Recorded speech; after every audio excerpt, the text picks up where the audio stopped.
Bonjour, nous sommes en janvier et la période de l'orientation pour l'enseignement supérieur commence. Et là, les défis sont nombreux car les enjeux sont bien sûr importants. Alors le premier, c'est le manque de motivation de notre terminale. C'est basé sur l'angoisse et cette angoisse est normale. C'est très anxiogène de penser à ses études, de penser à son avenir. Et ce qu'il faut se dire, c'est que sa vie ne se joue pas sur son premier choix d'études. De plus en plus, dans les universités, dans les écoles, nous aimons les projets de réorientation s'ils ont été bien travaillés, bien mûris. Le deuxième défi, c'est l'anticipation. Parce que septembre, ça paraît très très loin quand on est au mois de janvier et qu'il y a le bac avant en juin, les contrôles, la pression des cours hebdomadaires. Et vous risquez d'avoir un jeune qui n'a pas trop envie de se mobiliser. Donc c'est à vous de jouer en tant que parent, d'aller vous renseigner, lire les magazines, aller dans les salons et de revenir avec des informations.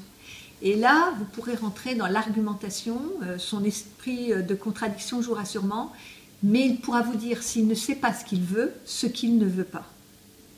Troisième défi, ne pas confondre études et métier. Les études passion ne correspondent pas forcément à un métier passionnant.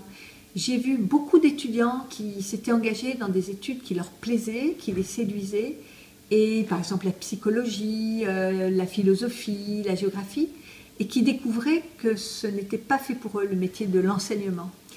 Et il faut bien réfléchir le tandem métier-études, car c'est peut-être vers le métier qu'il faudra se diriger, et les études seront peut-être un peu plus rébarbatives. Quatrième question, se poser les bonnes questions. Il ne faut pas fantasmer son orientation. On veut faire médecine, mais on n'a pas beaucoup de mémoire. On veut faire du droit, mais on ne sait pas être autonome dans un grand amphi. Donc il faut aussi s'interroger sur ses propres compétences et pas seulement sur ses envies. Il faut aussi se dire que dans l'enseignement supérieur, beaucoup de chemins mènent à Rome. Et que si on veut rejoindre par exemple une école de management, on ne fait pas forcément prépa. On peut aller vers un DUT, un bachelor, et rejoindre ensuite ce programme grande école. C'est pareil pour des études vétérinaires qu'on ne fera pas forcément sur le territoire national, mais sur le territoire international.